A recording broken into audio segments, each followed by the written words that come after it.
Hey guys! Lingling is back with another real talk subject. These days I'm writing an examination paper on the Chinese one-child policy, which has just changed to a two-child policy. So while I was writing, I thought, wow, this is so interesting. I need to discuss it with somebody. So I chose you. Okay, so let's get around the facts first. This is in the end of the 70s. Mao Zedong, who collected China in 49, he had just died, and one of his comrades from the old times called Deng Xiaoping, he was now in the lead of the country. He knew that they needed to do something at this point. At that time, China was super poor. They had just gone through the Great Leap Forward and the Cultural Revolution, which was horrible. The results of these two campaigns were just, yeah, you can Google it. It's horrible. Maybe we can talk about it another time. But anyway, so the end of the 70s, he wants to open up the country again. He wants, business deals from abroad, international trade. He wants international companies to come to China and help developing this falling apart economy. At this time, Deng Xiaoping can see that according to statistics, the Chinese are too many. Like, the population is just too big and there's not enough food and not enough money for everyone. So he got this idea to implement a new policy called one-child policy. Yeah, so this means that you can only have one child when you get married. Yeah, pretty aggressive policy, I would say, but you gotta do what you gotta do, right? To fix the Chinese economy, so that's what he did. Not everyone was a part of this policy, so if you were a minority, you can still have more children. Also, if you come from really, really rural places where you need more working force in the fields, it's also allowed to have more than one child, but the rest of the population could only have one. Also, if you have one child and the child was a girl, it was okay to have another child.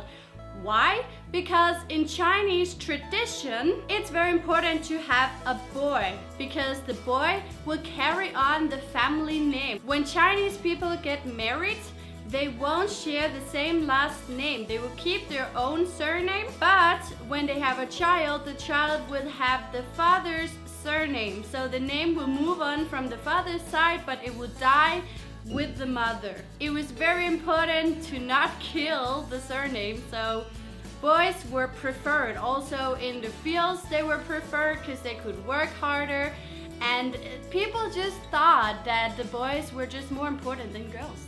This is also why many girls were adopted to other countries, because the Chinese people didn't want them. It's a very, very sad story. But luckily now this has changed. Like, during the last 10 years or so, people actually do like girls as well. They're actually really good in school. They go abroad, they get good grades, and they're good at supporting their family financially, which is super important, because in China, when you grow old, you won't get any pension or support from the Chinese government unless you're really, really poor. So it's very important that your child has a great job so the child can help the parents.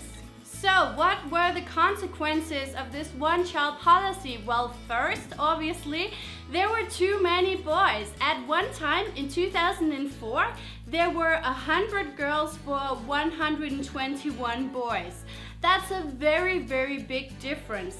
Also, one of the main problems were that all of these boys were born in the rural countryside because they were supposed to help farming and stuff. So the girls from the bigger towns, they did not want to get married to these boys. The Chinese girls, they marry up in society, and the boys, they marry down, which is a problem now because there are bachelor villages of poor farmers or poor migrant workers working in other places in China. They don't even have time to stay at home with their parents.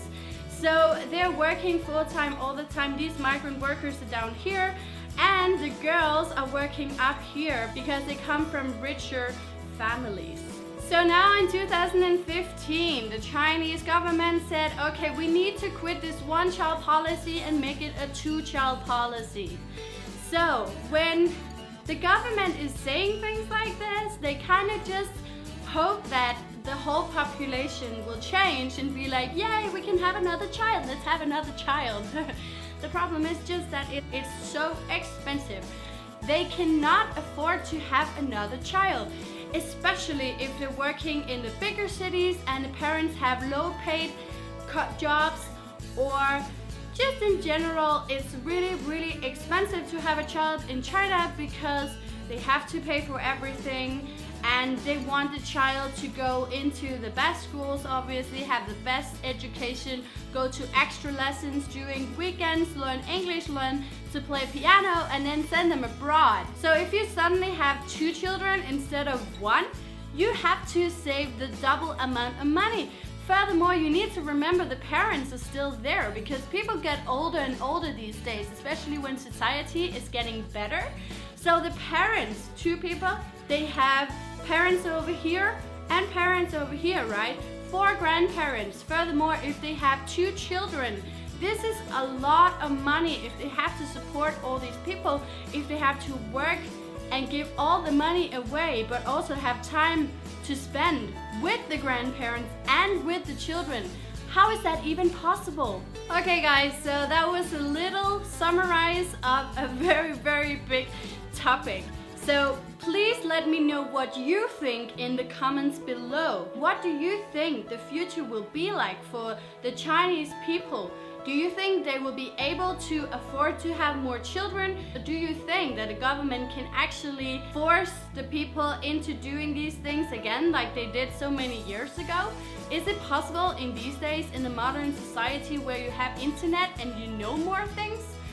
I don't know. I love to discuss it, so please let me know what you think. If you like this video, please give me a thumbs up, subscribe for more videos, and until next time, 再见!